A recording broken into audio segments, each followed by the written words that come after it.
Donald Trump's first of several criminal trials is only a few days old, and frankly, he's getting his butt kicked. But it's fun to watch the GOP.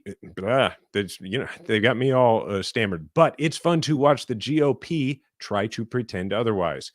As I try to speak, the Democrats may end up saving Mike Johnson's speakership, and that mere fact could be about the most bipartisan thing to happen in Washington since forever. Ravi and I will get into whether it hurts or helps you win over your friends to vote blue this election. Welcome back to the podcast for the 54% of Americans who regularly vote for progress in every election and want to convince their friends and family members to join our majority. This is Majority 54. All right, Jason, tons of action in Lower Manhattan this week. Especially around this, the Pecker testimony. So this guy from the National Enquirer basically testified to a couple of things that I think are going to be really hard for Trump's team to deal with. Most importantly, Pecker said that Cohen and Trump asked that he and his magazines do what they could to, quote, help the campaign. Now, this is really important because the particular fraud that Trump is accused of requires him like the business fraud, right? If there wasn't some other related fraud, we wouldn't be in this mess, right? And so what the district attorney is trying to say is that this was in furtherance of a plot to hide from the electorate this information. And if you remember, John Edwards got out of similar charges. He beat similar charges because he talked about how he was trying to just like prevent his wife from knowing, right? Mm-hmm. Which is really is an understandable tension, right? Like, why is somebody trying to conceal an affair that they're having, right? When they're a candidate for office, there could be many reasons. So if you're their defense attorney, you're going to be like, just like anybody, you don't want your wife to know, right? And that's what this is about, not the electorate. This testimony is super inconvenient for Trump because he's saying, no, they were saying it was for the campaign. The other thing, yes, that makes this testimony very inconvenient. It also makes it a huge problem that, I don't know, I haven't checked the news in 20 minutes, but as of my last check, Trump is still claiming that he never had this affair. And right. So that pretty well takes away the John Edwards defense. But the other thing is, when you're in a case in court, yes, the jury will do a good job. They will follow the jury instructions. They will look at the law. But there is the element of, is the defendant just generally lying to us like crazy? And so if the jury feels that Trump is not above board on anything and that his entire defense seems to be totally made up, well, then it is a lot less likely that the jury is going to give you a very generous, which is what he would need, very generous reading of the law. If they feel like absolutely everything you're accused of, you deny, and what we found out in this trial is that you did all that stuff, which means they're a lot less likely to say, well, let's really give him the benefit of the doubt on whether or not this technically violated the law. And that's what they need. They need not just benefit of the doubt. They need like a favor to be done for them by the jury. And that's not a good way to get it. Yeah. And there's a whole pattern here, right? Which some of this is legally relevant. And part of it is just, I would say, interesting as a matter of public record. Pecker basically for the first time has detailed exactly what his relationship and arrangement with Trump was. And the Wall Street Journal had a pretty good write-up on this where they talked about how after a 2015 meeting in Trump Tower, Pecker told his editors to run negative stories about Trump's opponents, which is something he promised to Trump that he would do. And, stories like bungling surgeon Ben Carson left sponge in a patient's brain were starting to show up all over the place. And so he was doing the catch and kill. He was killing stories that hurt Trump. And he was running stories that were critical of his opponents. And this seems important legally because it shows a pattern of election-oriented stuff. It wasn't, that kind of stuff can't be explained as Melania can't know, right? Like that's nothing to do with Ben Carson. And then, I think as a matter of public record, shame on the Enquirer for this, like terrible. Yes, agreed. And to the an organization that I know could be shamed into changing their behavior. Of course. Yeah. Well, to that point about it being so difficult for Trump to both continue to deny. Now, like in the court of public opinion with his voters, Trump can do that. You can say, yeah, that never happened. I never had that affair, knowing that none of them believe you, but they don't care. They're like, yeah, it's fine. And then some of them will even say, well, he says he didn't do it, so I don't have to consider it. Like that works in the court of public opinion, but it does not work in the court of law. When you are consistently saying something that even your friends just absolutely don't even regard as something they have to pretend is true, then it is very bad for your credibility with the jury. And as evidence of that, let's go to this clip from Fox, where they are sitting around trying to figure out how to cover this in a way that their viewers will actually respond to, meaning a biased way. And they're trying to come up with this argument as to why it is okay that Trump paid off a porn star. Now, notice they don't really spend any time saying, well, he didn't pay off a porn star. They just spend a lot of time trying to say why that's a totally normal thing to do. Let's go to this clip. Outrageous. So since they have said that the statute has expired, but they're still going to do it anyway. I mean, I used to do political opposition research for a living. The amount of politicians that have paid people off, do they all stand trial now? Because this is what they're essentially saying. And there's a ton of them. Yes. And, look, we don't know if Donald Trump's done this in the past, long before he decided to run for president. I don't think would that benefit him to bring that up?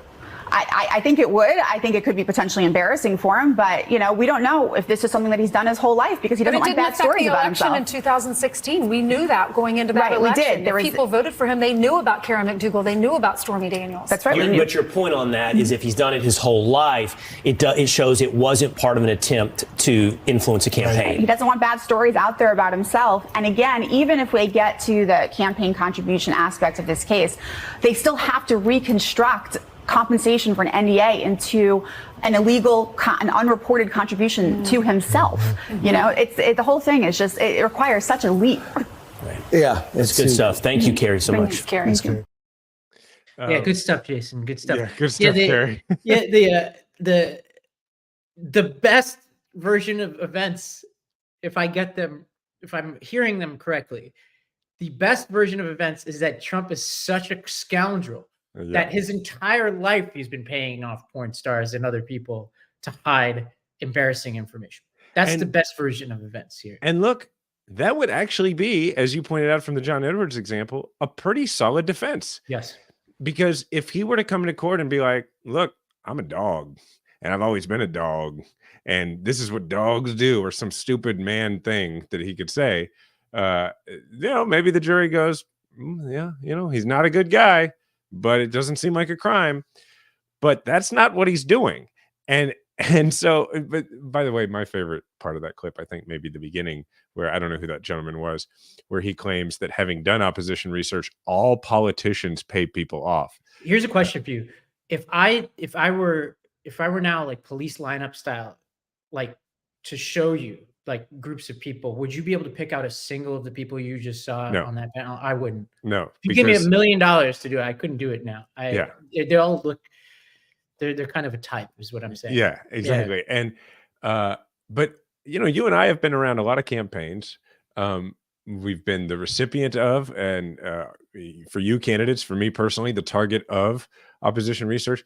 I can just say I have not come across anyone paying anyone off. I'm sure it happens, but to suggest that like all politicians pay people off to keep stories out of the news is probably something that the viewers of Fox will eat up. Yeah, and that's too bad. People watch too much TV. They watch Scandal and all this kind of stuff. It's a House of Cards version of reality.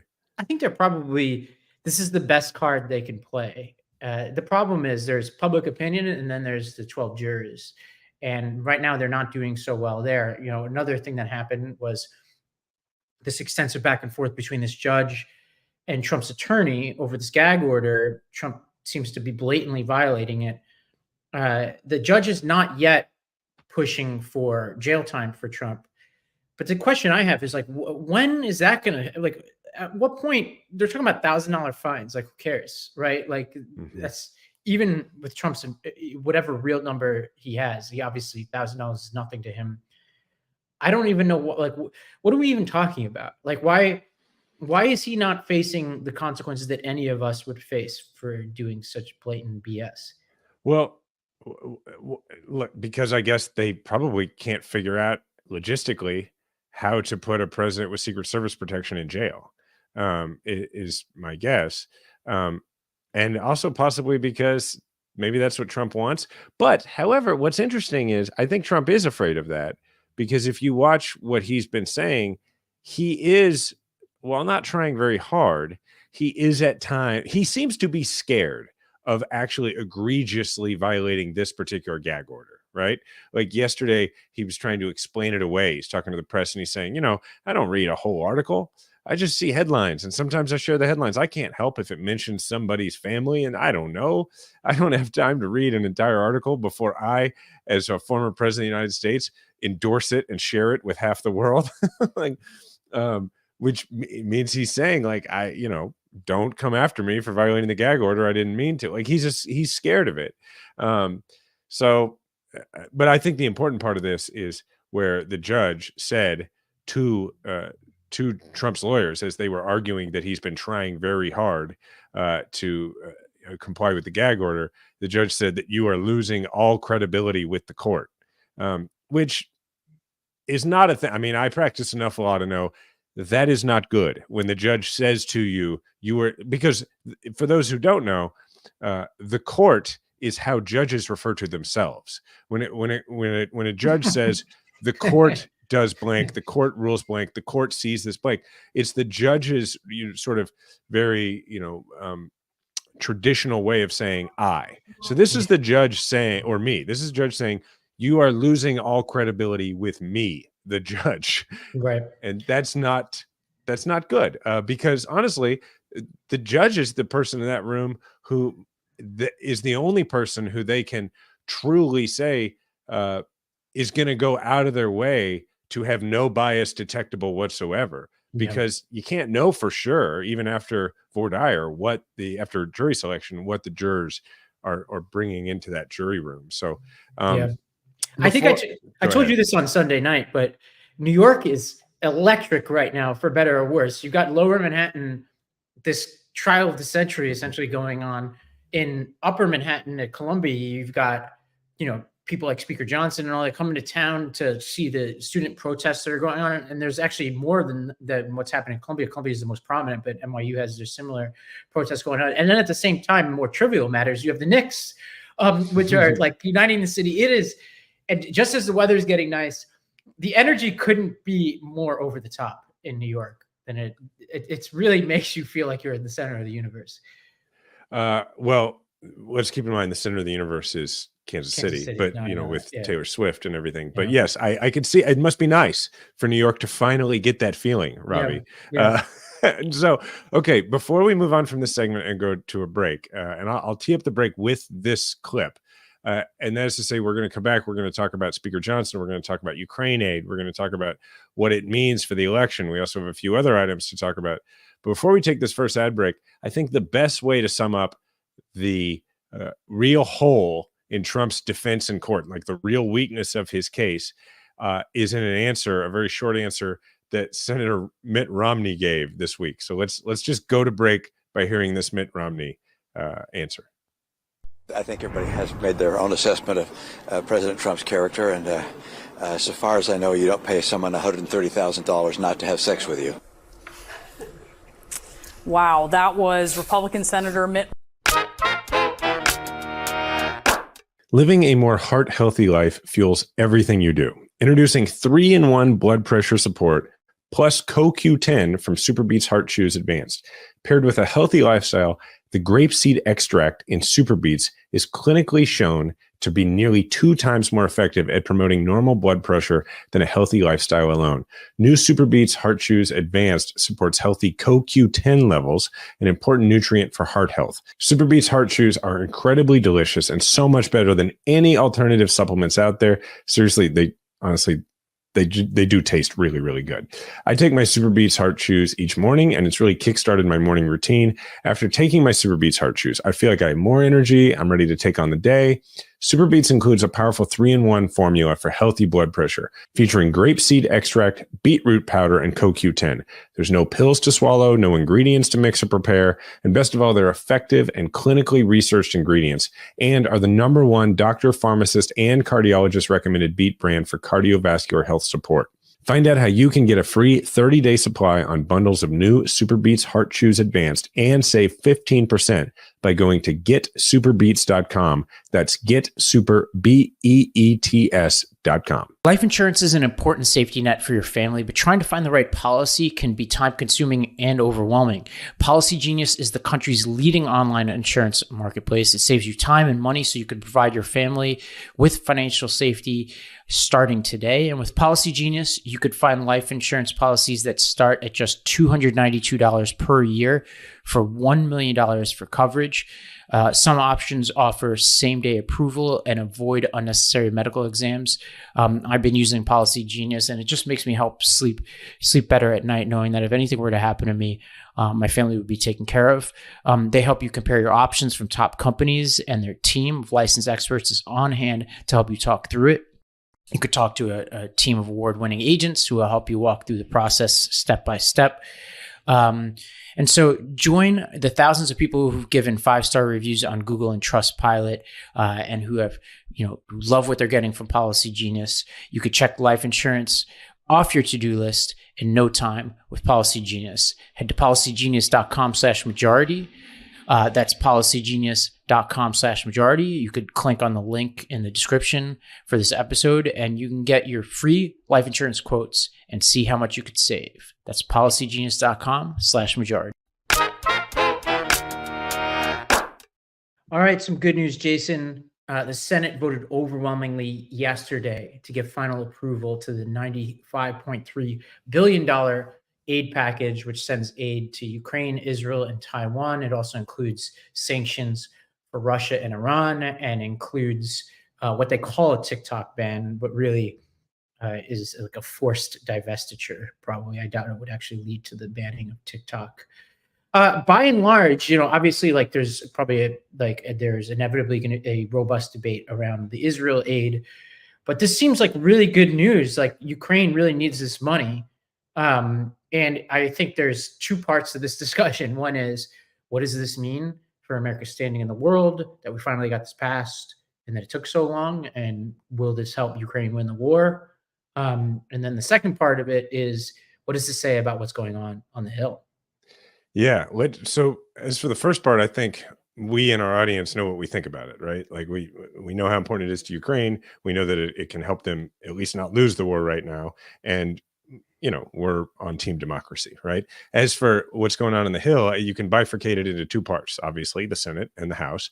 Let's start with the Senate, where now I know Mitch McConnell is on his way out of the Senate, and I don't know, of other things possibly, but definitely of the Senate. And so there's a bit of a YOLO thing going on with McConnell, but I think that his statements about this and about his frustration with the rest of the Republican Party on the issue of Ukraine, and particularly about Tucker Carlson, do tend to make me feel like at least the Senate Republicans, most of them have, not all, but most of them have pretty well had it with this stuff, or at least a good portion. So let's hear what Mitch McConnell said about the passing of the Ukraine aid. Know the answer. I think the demonization of Ukraine began by Tucker Carlson, who, in my opinion, ended up where he should have been all along, which is interviewing Vladimir Putin. And so he had an enormous audience, which convinced a lot of rank and file Republicans that maybe this was a mistake. I think the former president had sort of mixed views on it. We all felt that the border was a complete disaster, myself included. And Chad, you remember covering the phases we went through. First, there was an effort to make law, which requires you to deal with Democrats.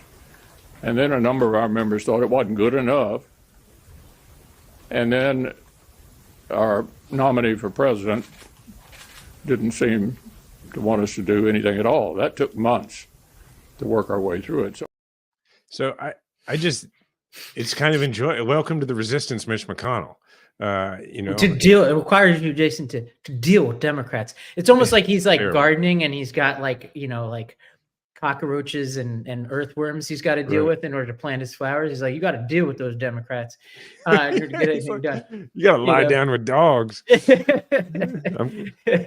Yeah, that was funny. I have to say, he seems really old. Like I know it's like a very basic point, but he does not look great.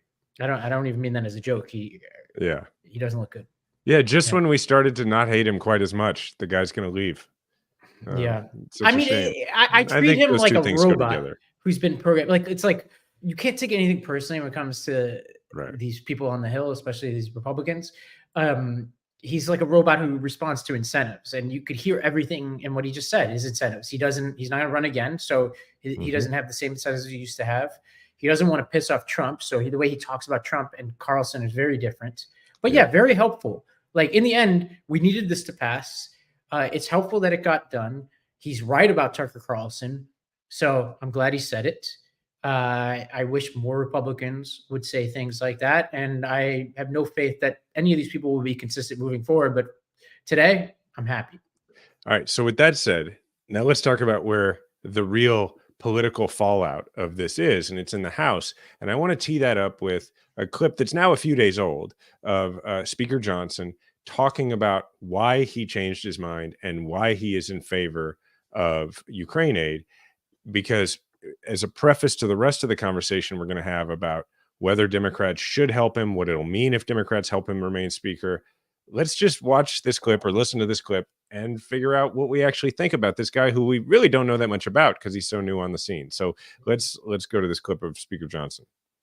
I'm doing here what I believe to be the right thing. I think providing lethal aid to Ukraine right now is critically important. I really do. I really do believe the intel and the briefings that we've gotten that I believe Xi and Vladimir Putin and Iran really are an axis of evil. I think they're in coordination on this. I think that Vladimir Putin would continue to march through Europe if he were allowed. I think he might go to the Balkans next. I think he might have a showdown with Poland or one of our NATO allies. To put it bluntly, I would rather send bullets to Ukraine than American boys. My son is going to begin in the Naval Academy this fall. This is a live fire exercise for me, as it is so many American families.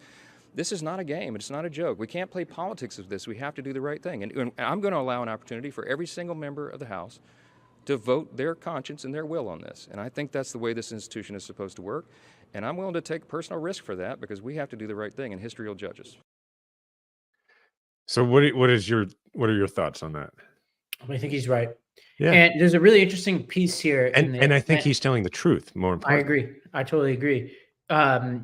I think there's two parts to this, and it's impossible to know what's in anybody's heart, right? There's what does he actually believe? What does he want to do? And then what are his incentives? Mm-hmm. History tells us the latter is way more important than the former when it comes to judging Republican behavior. I think the two happen to be aligned right now, mm-hmm. where I do truly believe he believes what he's saying. That's very important.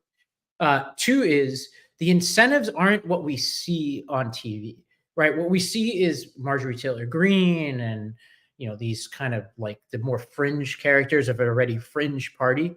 Right.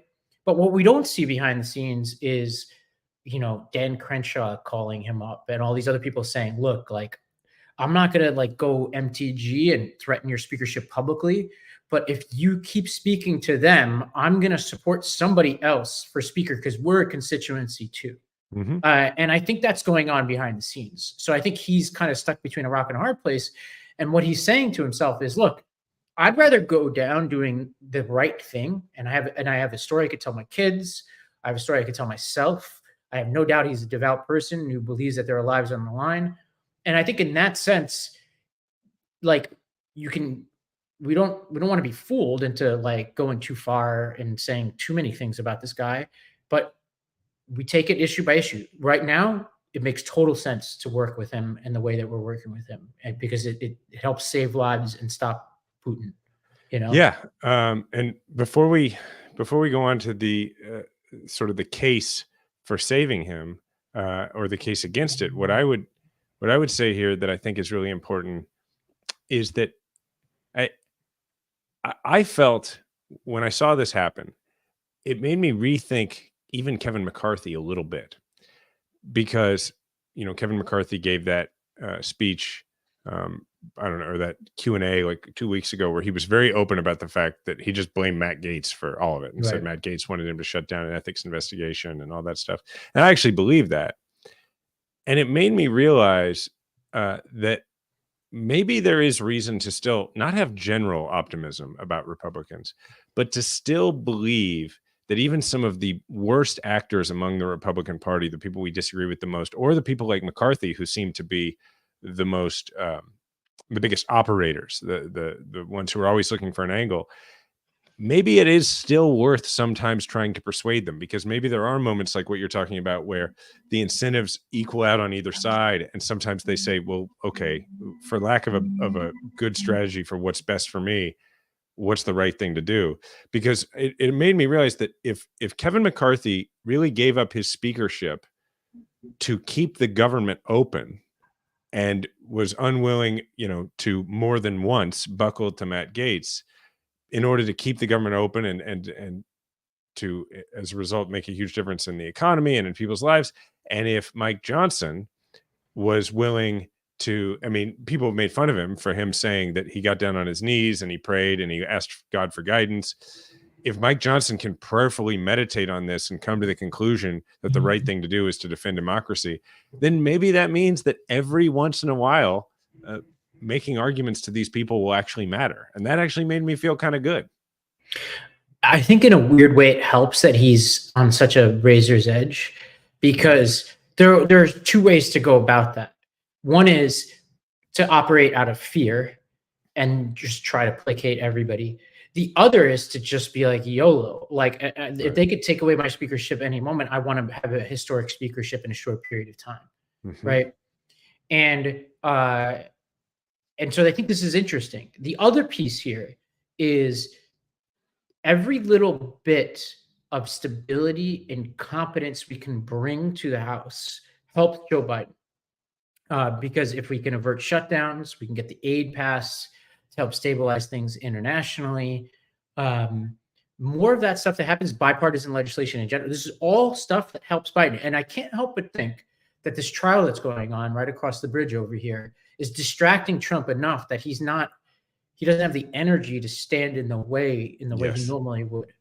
That's it feels that way. I think that's a great point. And it brings us to this question of whether or not the Democrats should step in and save Mike Johnson's speakership, because it's important to remember that they can do that, they're going to have the votes once, because clearly Marjorie Taylor Greene is going to bring this petition to have him removed, the whatever they call it, the motion to reconsider. I don't even remember what they call it, but the let's get rid of the speaker motion.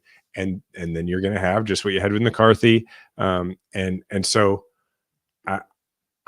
look, my argument would be that it does make a lot of sense.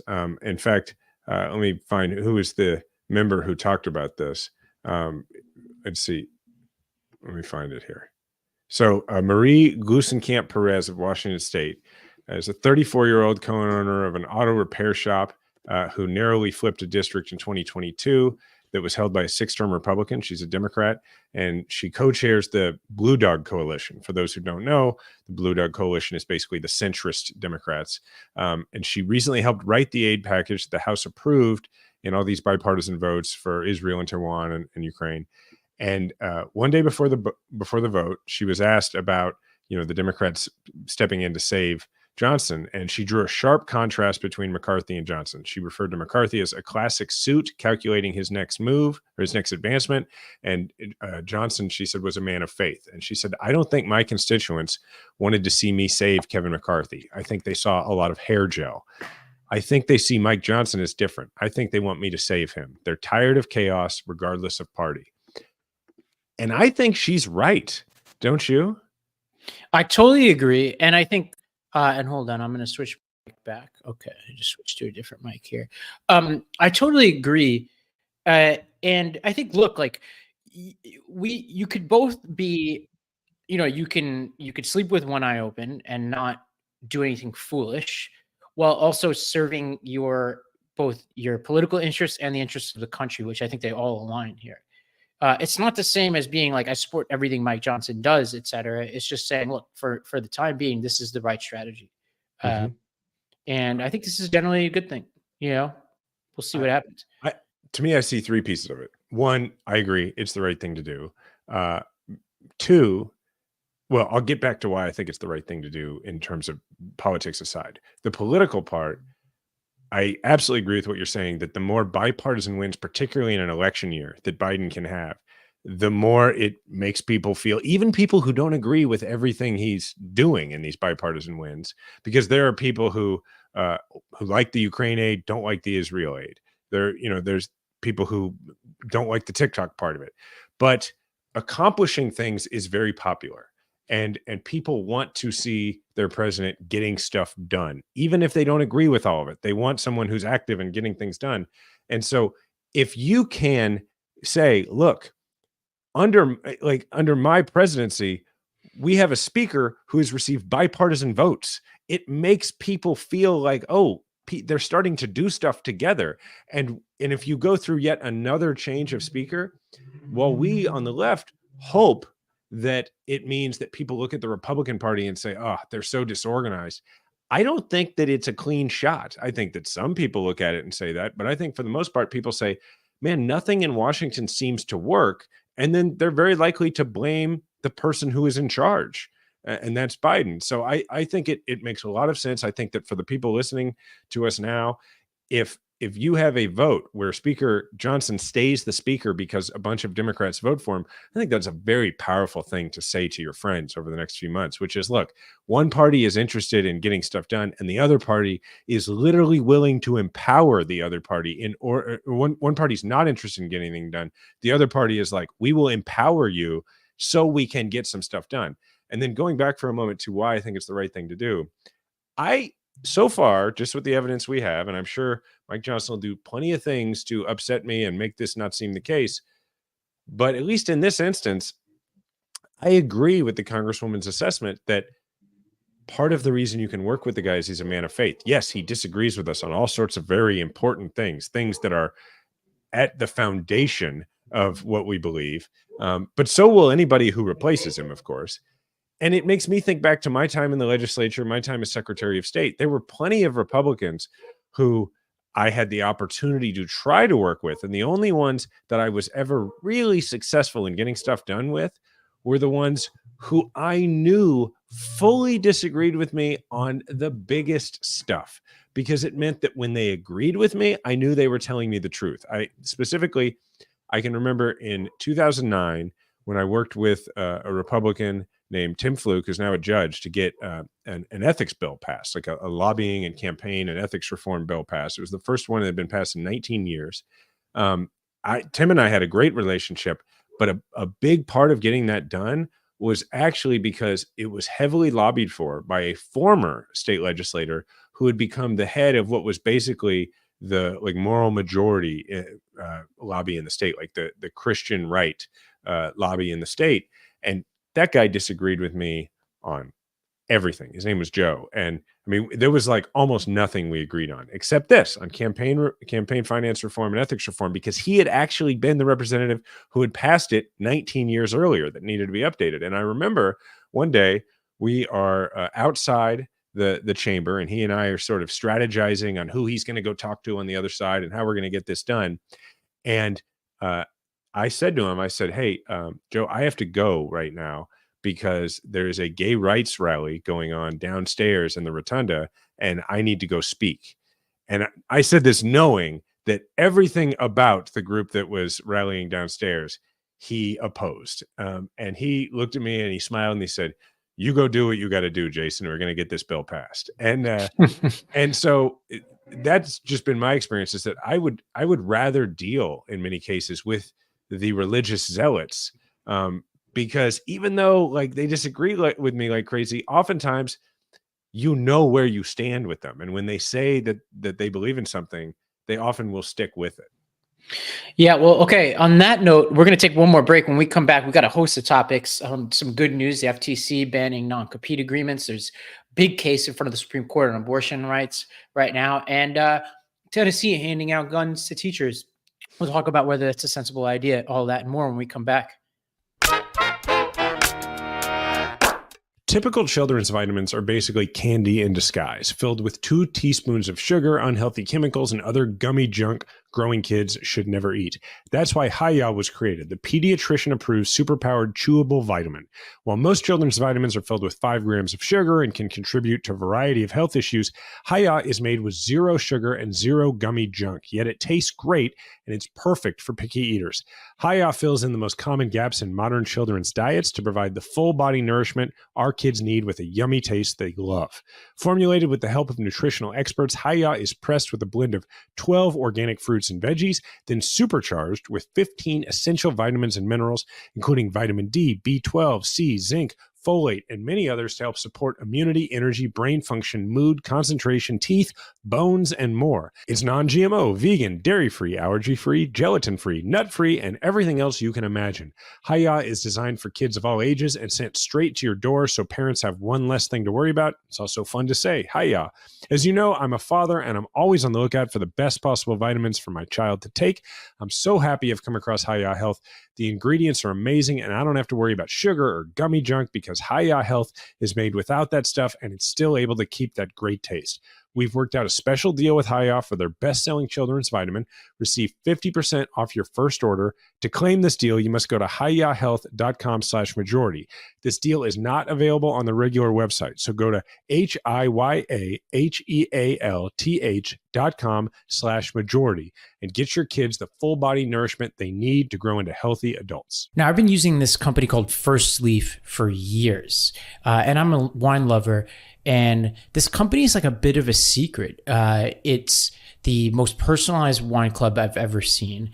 And what they allow you to do is discover new wines. And you start by just answering a few questions on their website about what flavors you like, how often you drink wine, if you prefer red, white, rosé. And based on your answers, they curate an amazing selection of wines for you. And I love that they come with these cards that tell you, basically it's like a cheat sheet about what makes that wine what it is, why it tastes the way it is, what kind of food you might want to pair it with. And I've already had a bunch of shipments over the past few years from First Leaf, from Merlot to Pinot Noir to more sophisticated wines. And they basically learn what you like, and you learn what you like, and you start to develop like the vocabulary and the awareness around what you're drinking and what you're pairing it with. And then based on those preferences, your sort of palate expands and your options expand. Or if you want to be very basic, like I am sometimes on this, you could just stick with what you've got and kind of stick within your lane of more sort of simple wines. So I love this company, and being part of the First Leaf Wine Club also has its perks. You get to access their incredibly helpful wine concierge.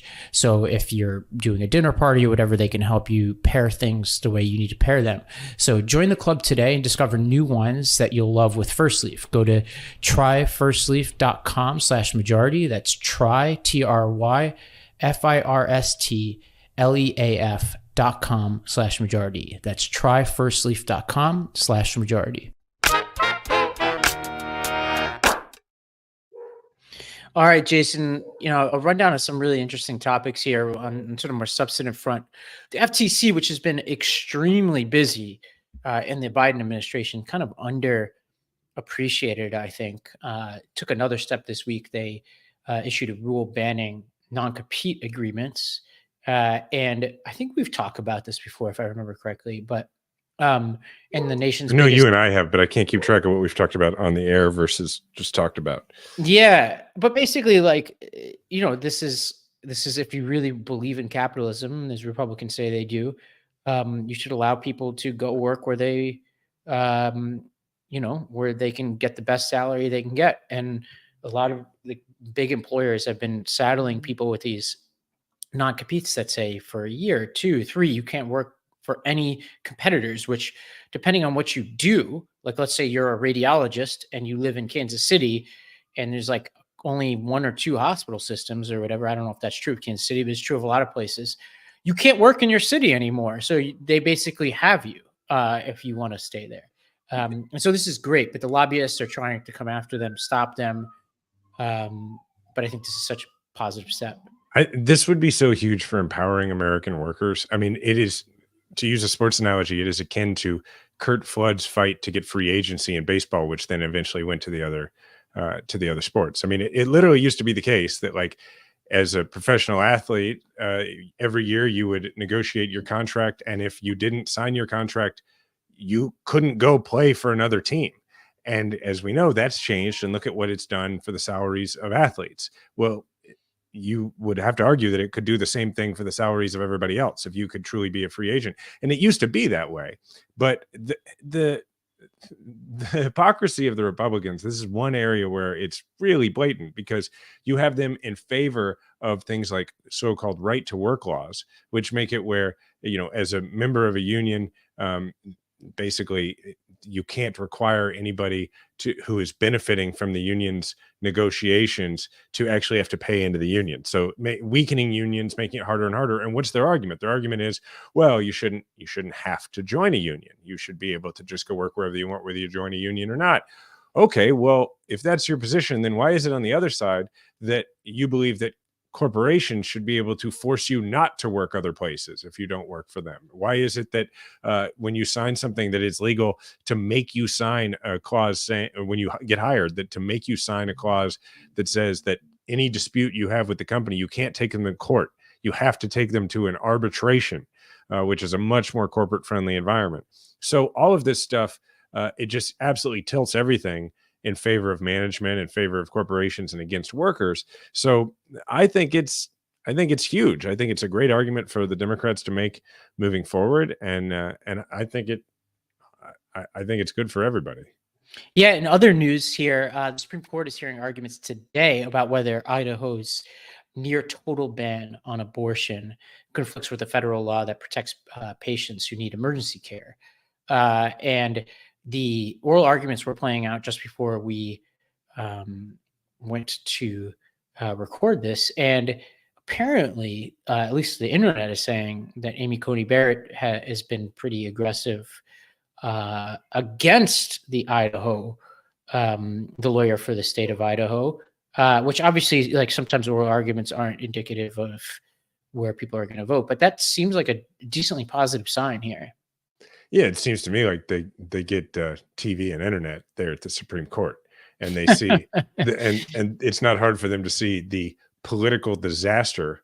And not to mention, I don't know whether or not Amy Coney Barrett cares about the human disaster that's caused by the Dobbs decision, but certainly they see the political disaster that is caused. And perhaps she is concerned about the human disaster that they created, but at a minimum, I think they're very aware of the political fallout of the Dobbs decision. And I would think that it would not be hard for them to say, oh, wow, if we take the step of saying that women who need an emergency abortion in order to continue their own lives, that we're going to be fine with a law that says, no, you have to let them die. One, that's just an incredible thing to even consider. But two, I think that they see that would be pretty unpopular. And, that's good, at least, that they can see that it is politically unpopular. Yeah, I mean, they have a ton. I mean, this is perhaps going to be one of the most interesting Supreme Court terms ever, given all the cases in front of them. This is the second abortion case they've taken up this year. They had the mephistoprone case as well that they've taken up, and so I mean, there's just a whole lot going on over there. Like, June is going to be, we're probably going to be doing Supreme Court stuff every episode throughout June as they start. It's going to be all court all the time. It's either going to be trial courts with Trump sitting there falling asleep and looking like a really guilty gangster, or high-minded Supreme Court stuff. So, well, we got to put those law degrees to use somehow. Yeah, that's the only way right now. Or neither of us are doing that. Well, speaking of laws, Jason, Tennessee, my former state, passed a law. And look, they had a really tragic shooting at the Covenant School, and they're just trying to solve this issue, Jason. Not exactly how you and I would do it. They are, by a vote of 68 to 28, they advanced a law that would basically allow teachers to be armed. And this is their solution to school shootings. What say you? Well, just for one thing I do want to point out that speechless again. Yeah. The one part of it that I want to point out that makes it a little less awful, but not much less awful, is that it does have a provision, I think, in it that says that the principal of the school and the school district it like empowers them to decide to allow teachers to carry guns. Now, there's a lot of school districts in Tennessee where they're going to decide to allow teachers to carry guns, I would imagine. Now, I don't know how many principals necessarily are going to want that, but I think that certainly there's going to be some elected school boards who want it and could easily pressure a principal into being okay with it. But, I would think that it's probably not going to happen like in Nashville or in Memphis, but still, a lot of other places it probably will. What do I think about it? I think it's obviously a very stupid idea. Look, if we had all the other gun laws that we should have, and you brought an idea like this to me and you said, we're going to have one really highly skilled and regularly trained teacher that is permitted to be armed, but we had an assault weapons ban and we had background checks that were real and we had red flag laws and, all these other things we need, I would probably entertain a narrowly tailored version of that, a thoughtful version of that. But that's not what this is, as you alluded to. This is, well, we're not going to do any of the things that help. So we may as well do something that the gun companies love and we can at least point to and say, hey, we did this. This is the much more dangerous version of discussing whether the right door was locked after a school shooting. It's, So, and some of the audience might not know this, but I was a school principal in Tennessee.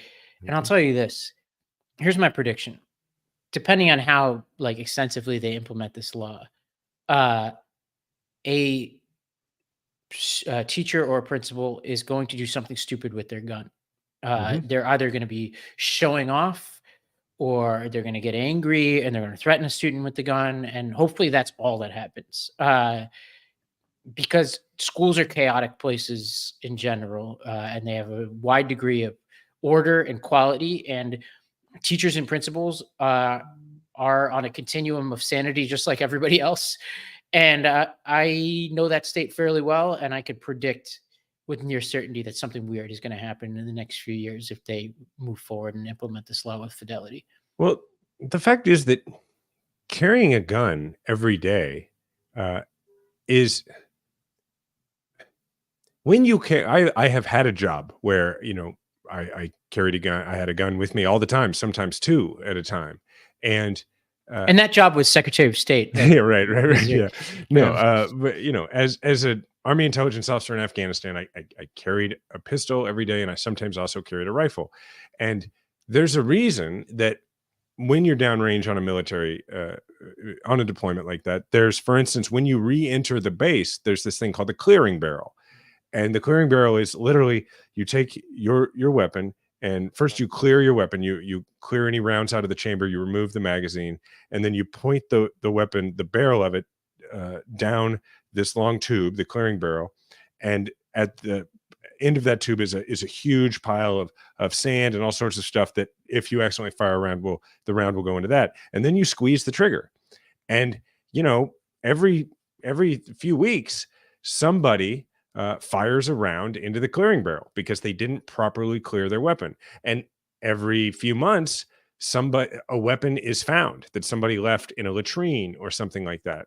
And I'm talking in this case about people who are trained with these weapons. I'm talking about people who are carrying it every single day, not just every single day, but are carrying it all the time. Like when you are downrange for the military, it's with you all the time.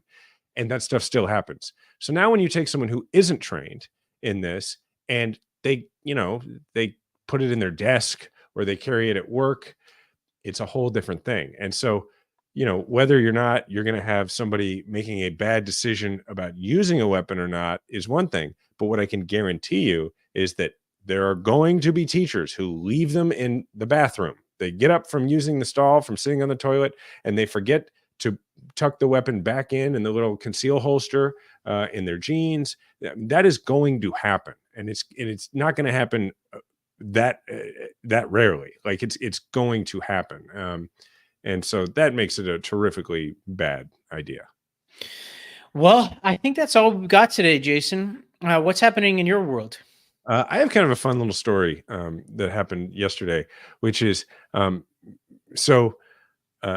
I've written a couple of books, as you know. The first book I wrote, well, 3 if you count a children's book I wrote with my son, but the first book I wrote was called Outside the Wire.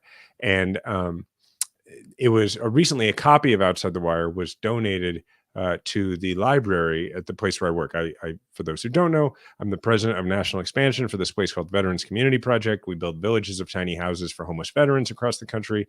And somebody recently here in Kansas City donated to the village here in Kansas City, to their library, a copy of my first book, Outside the Wire.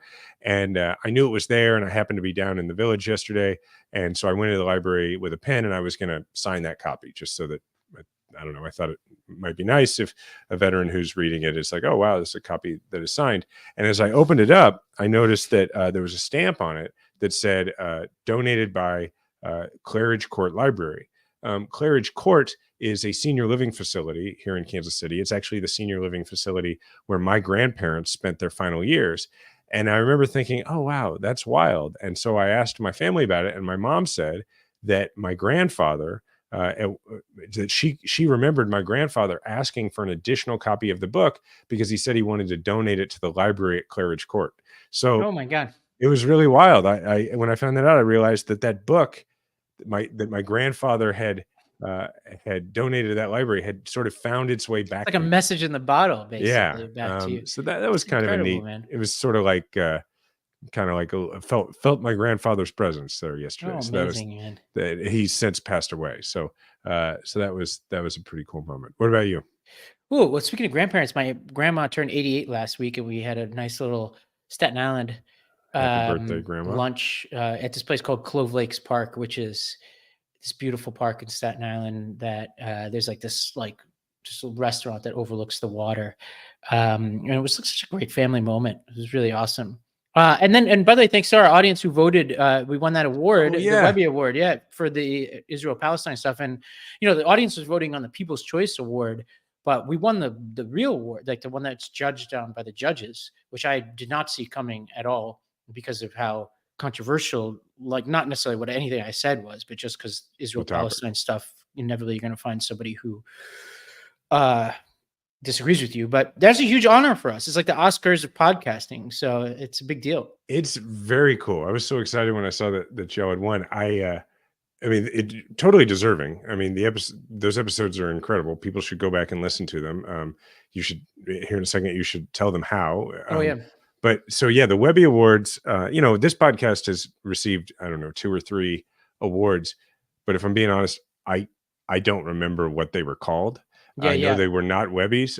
And, I'm very happy that we are an award-winning podcast. But like a Webby Award is that's very serious. And it's very cool and very well-deserved. It's great for us. We're really a small little company. So it's just a big deal for us to get that kind of recognition. It helps with funders and all other stuff too. It's really, really cool. You should. There's a lot of people listening who don't really know about the branch. You should explain it and explain what these people who are out there were. So the branch is a nonprofit media company I started a few years ago, basically to try to have conversations in good faith across the divide. And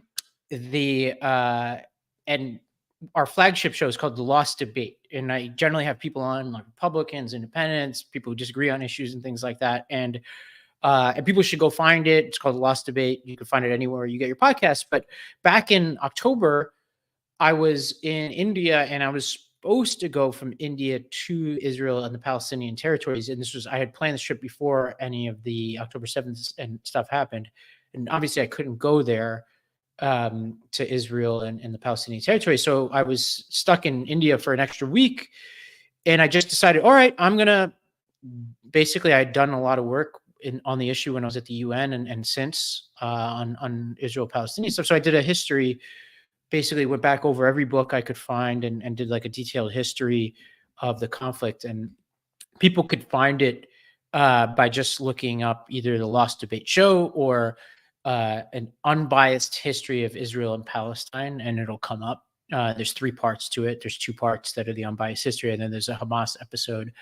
And people can check it out. It's the most listened to episodes we've ever had. It drove a lot of people to our audience. And it kind of touched off like a long discussion we've had, with people, even up to last week. We've had people who have very different opinions on the issue come on And we've been having a running conversation about it, which is awesome. Like, and I'm very grateful for anybody who went out and voted for us. It means a lot to me. I listened to the episode you mentioned to me on Sunday, the episode about from the gentleman who grew up in Gaza, and it was really good. So yeah. I mean, I was telling you this on the phone. That guy, that was our Friday episode. That guy has a generosity of spirit that I think is rare on this planet. Like a guy who's lost multiple family members and who speaks with more kindness towards his, so-called enemies than I would say a lot of people in this country who don't have any vested interest in this issue. Yeah, no, it was really worth listening to. So, all right. Well, you can find Ravi and myself on social media. He's at Ravi M. Gupta and I am at Jason Kander. Please leave a 5-star review. It helps people find the show. Thank you to the Midas Mighty. Remember, we all have a platform. Make sure to use yours today.